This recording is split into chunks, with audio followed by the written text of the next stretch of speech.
Good morning students. आप सभी का स्वागत है।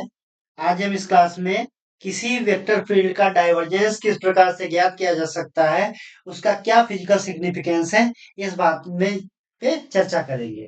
तो देखिए, लास्ट के लेक्चर में हमने बताया था कि जो डेल हमारा होता है, ये हमारा एक वेक्टर ऑपरेटर होता है जिसको हम लिखते हैं आई डेल डेल एक्स, जे डेल डेल वाई, के डेल डेल जेड। अब यहाँ पर अगर हम धन को किसी वेक्टर फील्ड, जैसे वेक्टर फील्ड के लिए हमारा क्या होना चाहिए, ऐसी फील्ड होनी चाहिए जिसका मैग्नीट्यूड और डायरेक्शन दोनों डिस्टेंस के साथ चेंज होंगी, उस क्वांटिटी, फिजिकल क्वांटिटी को हम क्या बोलेंगे, वेक्टर फील्ड बोलेंगे। अगर नोट करेंगे, इसका मतलब हो जाएगा ए में हमारे तीन कंपोनेंट होंगे। एक हमारा कंपोनेंट एक्स के अलॉन्ग होगा, दूसरा वाई के अलॉन्ग होगा, तीसरा हमारा जेड के अलॉन्ग होगा। तो देखिए, जैसे अगर हमें डेल डॉट ए करना हो तो हम क्या करेंगे कि डेल हमारा क्या, आई डेल डेल एक्स प्लस जे डेल डेल वाई प्लस के डेल डेल जेड, और डॉट हमारे क्या लिख लेंगे यहां से, ए वेक्टर, और ए वेक्टर में हम क्या लिख सकते हैं, कंपोनेंट फॉर्म में लिखेंगे। तो कंपोनेंट हमारे, जब कंपोनेंट की बात करते हैं, तो अगर हमारा कोई भी फील्ड है, कोई भी वैल्यू है, अगर वेक्टर है, तो उसमें हमारे क्या होंगे, तीन कंपोनेंट होंगे। एक हमारा इधर एक्स होगा, इधर वाई के लाइन ए वाई होगा, और यहाँ पर हमारा क्या होगा, ए जेड होगा।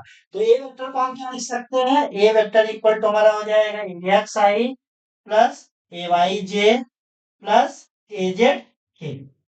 अब अगर ये वैल्यू यहाँ पर हम पुट करें तो हमें क्या मिलेगा, del dot A. Del dot A को हम क्या बोलते हैं, डाइवर्जेंस ए, और इसकी वैल्यू हो जाएगी हमारी आई डेल डेल एक्स प्लस जे डेल डेल वाई प्लस के डेल डेल जेड, और यहां से डॉट हम कर देंगे ए एक्स आई प्लस ए वाई जे प्लस ए जेड के। और जैसा कि हम जानते हैं, जब भी किसी क्वांटिटी का हम ए डॉट भी निकालते हैं, तो ए डॉट भी निकालने में केवल आई के कंपोनेंट को आई से मल्टीप्लाई करते हैं, वैल्यू वन हो जाती है, क्योंकि दोनों के बीच का एंगल कितना हो जाता है, जीरो। और कॉस जीरो कितना होता है, जीरो वन होता है।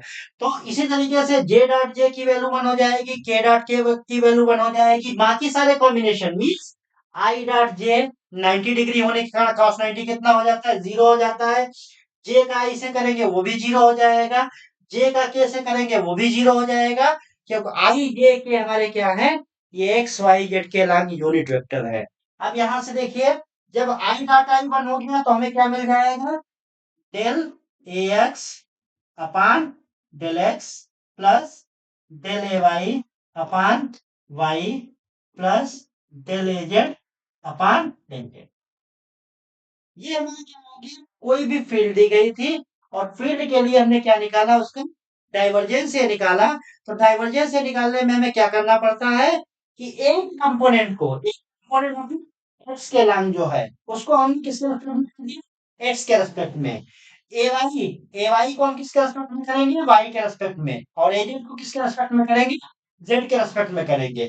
तो जब ऐसे हम करेंगे तो हमें क्या मिलेगा, यहाँ पे देखिए आई जे के कुछ भी नहीं आ रहा है, इसका मतलब ये हमारी कैसी क्वांटिटी हो गई, स्केलर हो गई।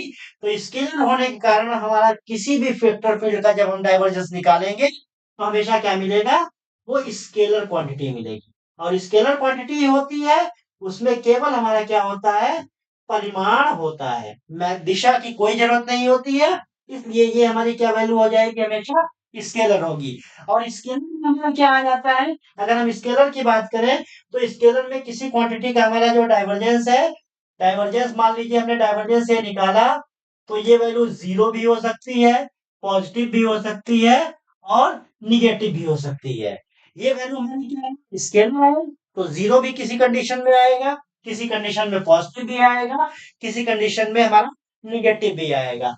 मान लीजिए हमने डाइवर्जेंस से निकाला और इसकी वैल्यू आ गई जीरो, तो ऐसी फील्ड को हम बोलते हैं, ऐसी फील्ड को हम बोलते हैं सोलेनाइडल फील्ड।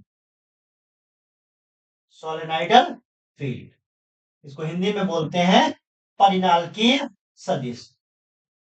तो परिनालकीय सदिश के अगर क्वेश्चन पूछे जाते हैं, तो परिनालकीय सदिश के लिए हमें क्या करना पड़ेगा, उस वेक्टर फील्ड का डाइवर्जेंस निकालना पड़ेगा, और डाइवर्जेंस का मान किसके बराबर होना चाहिए, 0 के बराबर हो जाएगा। मान लीजिए किसी फील्ड के लिए हमारा डाइवर्जेंस क्या हो गया, पॉजिटिव हो गया। मतलब है कि अगर किसी भी क्वांटिटी का अगर हमारा डाइवर्जेंस क्या हो गया, पॉजिटिव हो गया, तो हम वहां पर बोलते हैं कि वहां पर कोई स्रोत विद्यमान होगा। किसी सरफेस में स्रोत क्या होगा, स्रोत विद्यमान होगा, सोर्स प्रेजेंट होगा। क्यों, बेसिकली हमारा डाइवर्जेंस क्या बताता है कि डाइवर्जेंस ये की जो डेफिनेशन होती है, डाइवर्जेंस ये हमारा बताता है लिमिट टीवी टेंस टू 0, यहां से ए ds अपॉन dv। मींस कि डाइवर्जेंस किसी फील्ड का हमारा क्या हो जाएगा कि उस पृष्ठ के किसी बिंदु से एकांक आयतन से जितना फ्लक्स गुजरेगा, उस फ्लक्स को हम क्या बोलेंगे, उस क्षेत्र में, उस बिंदु पर, उस क्षेत्र के लिए डाइवर्जेंस बोलेंगे। अब यहाँ से डाइवर्जेंस से हमारा क्या निरूपित कर रहा है, एकांक आयतन फ्लक्स को निरूपित कर रहा है।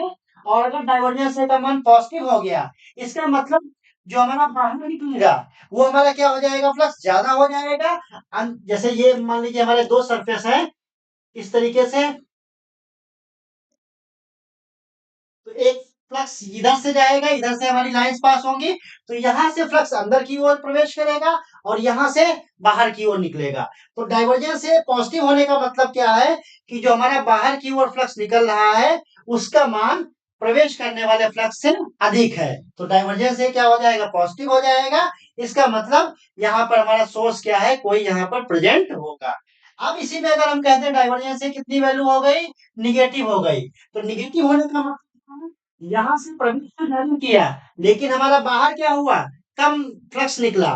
तो कम फ्लक्स निकलने के कारण यहाँ पर हमारा क्या बोल देंगे, हमारा कोई वहां पर सोर्स न होकर वहां पर क्या होगा, सिंक होगा, जिसके कारण डाइवर्जेंस से हमारा क्या हो जाएगा, निगेटिव हो जाएगा। और जितना यहाँ से प्रवेश किया उतना ही बाहर निकल गया, तो नेट फ्लक्स कितना हो जाएगा, 0 हो जाएगा। तो उसके लिए डाइवर्जेंस से क्या हो जाएगा, 0 हो जाएगा। लिक्विड की केस में बात करें, फ्लूइड के केस में बात करें, तो वजह से पॉजिटिव है, इसका मतलब हमारा फ्लूइड क्या होगा, एक्सपैंड करेगा। और एक्सपैंड कब करता है, जब उसका घनत्व हमारा क्या हो जाए, डेंसिटी क्या हो जाए, डिक्रीज करे। डेंसिटी क्या होनी चाहिए, डिक्रीज करनी चाहिए। अब मान लीजिए डाइवर्जेंस हमारा अगर निगेटिव हो रहा है, इसका मतलब फ्लूइड हमारा क्या करेगा, एक्सपैंड के बजाय हमारा क्या करेगा, कॉन्ट्रैक्ट करेगा, सिकुड़ेगा, और यहाँ पर डेंसिटी हमारी क्या हो जाएगी, इंक्रीज करेगी। डाइवर्जेंस 0 होने का मतलब क्या है, फ्लूइड में न एक्सपेंशन होगा, न कॉन्ट्रैक्शन होगा, न उसका डेंसिटी बढ़ेगा, डेंसिटी घटेगा, बस डेंसिटी क्या हो जाएगा, कांस्टेंट होगा। तो फ्लूइड के लिए हमारी एक इक्वेशन होती है जिसको हम बोलते हैं इक्वेशन ऑफ कंटिन्यूटी, जिसमें हम divergence v plus del rho upon del t equal to क्या बोलते हैं, 0 बोलते हैं। ये हमारा डाइवर्जेंस का क्या है, फिजिकल सिग्निफिकेंस है। डाइवर्जेंस की कोई भी वैल्यू हो सकती है, और जिस फील्ड के लिए डाइवर्जेंस की वैल्यू 0 होगी, ऐसी फील्ड को हम क्या बोलते हैं, सोलेनोइडल फील्ड बोलते हैं। अगर क्वेश्चन में हमसे कहा जाए कि चेक कीजिए कि ये हमारी सोलेनोइडल फील्ड को निरूपित करेगी, तो हमें क्या करना पड़ेगा, उसका डाइवर्जेंस निकालना पड़ेगा। और डाइवर्जेंस निकालने के बाद अगर हमारा 0 आ जाता है, तो हम बोलेंगे कि हमारा डाइवर्जेंस क्या हो गया, 0 होने के कारण फील्ड क्या हो जाएगी, सोलेनोइडल फील्ड को निरूपित करेगी। सोलेनोइडल फील्ड का मतलब क्या है, इसका एक और फिजिकल सिग्निफिकेंस है कि जब हम मैग्नेटोस्टैटिक्स की बात करते हैं, तो ये हमारी मैक्सवेल की जो सेकंड इक्वेशन है, जिसमें हम जानते हैं डाइवर्जेंस बी इक्वल टू क्या है, 0 है। तो डाइवर्जेंस बी 0 है, इसका मतलब बी हमारा क्या हो जाएगा, सोलेनोइडल फील्ड हो जाएगा। तो सोलेनोइडल फील्ड हो जाएगा, इसका अर्थ ये हो गया कि यहाँ पर जो हमारा मैग्नेट में नॉर्थ और साउथ जो दो पोल होते हैं, उनको हम कभी भी अलग नहीं कर सकते हैं, कि हमेशा अगर हम उसको छोटे से छोटा पार्ट करते जाएंगे, तो मैग्नेट के अंदर हमेशा क्या रहेंगे, दो पोल विद्यमान रहेंगे। इसका मतलब हो गया कि अगर किसी फील्ड के लिए डाइवर्जेंस 0 है, तो खासकर मैग्नेटिक फील्ड के लिए, तो वहां पर हमारे मोनोपोल एग्जिस्ट नहीं करेंगे। हम एटॉमिक लेवल में जाएंगे, एटॉमिक से नैनो लेवल में जाएंगे, कंडीशन में जाएंगे, कभी भी चुंबक से हम क्या कर सकते हैं, दोनों ध्रुवों को अलग नहीं कर सकते हैं। तो चुंबक के एक ध्रुव का कोई भी अस्तित्व नहीं होता है। ये हमारा डाइवर्जेंस बी का फिजिकल सिग्निफिकेंस है।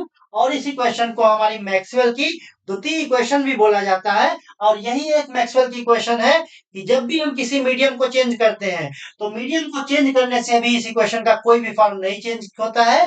तो ये हमारी सभी माध्यम में, सभी मीडियम में ये इक्वेशन ऐसे ही रहती है, डाइवर्जेंस बी इक्वल टू 0। अब देखिए, इसमें अगर हमें अच्छे समझना है, तो हम इस पे कुछ एक दो प्रॉब्लम कर लेते हैं कि प्रॉब्लम हम किस तरीके से सॉल्व करते हैं। ध्यान दीजिएगा, डाइवर्जेंस हमेशा क्या होगा, वेक्टर फील्ड पर ऑपरेट होगा, जबकि ग्रेडियंट हमेशा स्केलर फील्ड पर ऑपरेट होता है। तो हमें क्या है, अगर ये ऐसे लिखा है तो डाइवर्जेंस आर की वैल्यू ज्ञात करिए। क्या कहा गया, डाइवर्जेंस आर का मान ज्ञात करिए। तो आर हमारा क्या है, पोजीशन वेक्टर है, स्थिति सदिश है। तो आर वेक्टर होता क्या है, एक्स आई प्लस वाई जे प्लस जेड के। अब अगर हमें डाइवर्जेंस निकालना है, तो डाइवर्जेंस के लिए हम क्या करते हैं, आई के कंपोनेंट को एक्स के रेस्पेक्ट में, जे के कंपोनेंट को वाई के रेस्पेक्ट में, और के कंपोनेंट को जेड के रेस्पेक्ट में डिफरेंशिएट करते हैं। तो पहला हमारा क्या हो जाएगा, डेल डेल एक्स, आई का कंपोनेंट कितना है x, plus del del y, और यहां से y, plus del del z, और यहां से क्या हो जाएगा के। अब यहां से इसको करेंगे तो ये आ जाएगा 1 + 1 + 1 इक्वल टू कितना हो जाएगा, 3 हो जाएगा। तो डाइवर्जेंस आर की वैल्यू कितनी होती है, 3 होती है। अब इसी में दूसरा एक क्वेश्चन कर लीजिए, ये भी हमारा बहुत इंपॉर्टेंट फार्मूला है।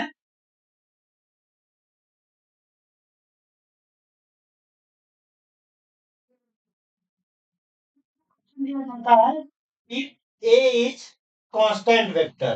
कहा गया ए हमारा क्या है, नियत सदिश है। तो प्रूफ करिए divergence A cross R equal to 0। कोई भी क्वेश्चन अगर दिया गया है इस तरीके से, ये हमारा कांस्टेंट वेक्टर दिया गया, तो कांस्टेंट वेक्टर क्या होगा, ऐसा वेक्टर जिसका मैग्नीट्यूड एक्स वाई जेड पे डिपेंड नहीं करेगा, एक्स वाई जेड से क्या होगा, इंडिपेंडेंट होगा। तो इस वेक्टर को हम कुछ मान लेते हैं। तो ए वेक्टर इक्वल टू हमने क्या मान लिया, a1 आई प्लस a2 जे प्लस a3 के। a1 a2 a3 हमारे क्या है, ये हमारे कांस्टेंट टर्म है, एक्स वाई जेड पे डिपेंड नहीं करेंगे। अब हमें क्या करना है, आर आर वेक्टर हमारा क्या होता है, पोजीशन वेक्टर होता है। तो इसको हमने ले लिया एक्स आई प्लस वाई जे प्लस जेड के। अब अगर हमें यहाँ पर ए क्रॉस आर को प्रूफ करना है, तो पहले हमें क्या करना पड़ेगा, ए क्रॉस आर निकालना पड़ेगा। तो ए क्रॉस आर निकालने के लिए हम क्या करेंगे, आई जे के, और यहाँ से A1 component, A2 component, A3 component, यहाँ से एक्स वाई जेड। ये हमारा हो गया ए क्रॉस आर। इसको और एक्सपेंड करें, तो जब एक्सपेंड करते हैं तो यहाँ पर प्लस, यहाँ पर माइनस, यहाँ पर प्लस। तो प्लस जब साइन लेंगे तो हम क्या लिखेंगे, आई, और आई का हमारा क्या हो जाएगा, A2 z minus A3 y. फिर माइनस जे लेंगे तो हमें कहां से शुरू करना पड़ेगा, आगे से शुरू करना पड़ता है। तो यहां से हो जाएगा A3 x minus A1 Z. ये यहां से आगे से शुरू किया है तो यहाँ पे प्लस लेना पड़ेगा, प्लस के, और यहां से हो जाएगा A1 Y minus A2 x. ये हमारा क्या आ गया, ए क्रॉस आर हो गया। अब इसमें देखिए, अब हमें क्या निकालना है, इसका डाइवर्जेंस ए क्रॉस आर निकालना है। तो डाइवर्जेंस ए क्रॉस निकालने के लिए हम क्या करेंगे, यहां से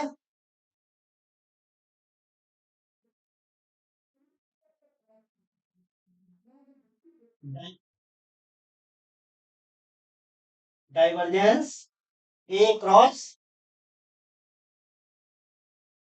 तो डाइवर्जेंस में हमने बताया था कि हमारा जो एक्स कंपोनेंट होता है उसको एक्स के रेस्पेक्ट में करते हैं, जे का कंपोनेंट होता है उसको वाई के रेस्पेक्ट में करते हैं, और के का जो कंपोनेंट होता है उसको जेड के रेस्पेक्ट में करते हैं।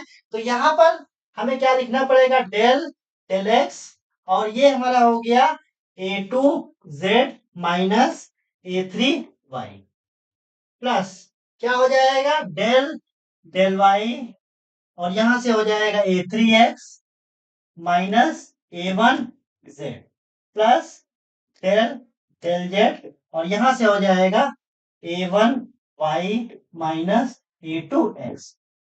अब ये हमें क्या करना है, इसके रेस्पेक्ट में पार्शियल डिफरेंशिएट करना है, इसको हमें y के रेस्पेक्ट में करना है और इसको हमें z के रेस्पेक्ट में करना है।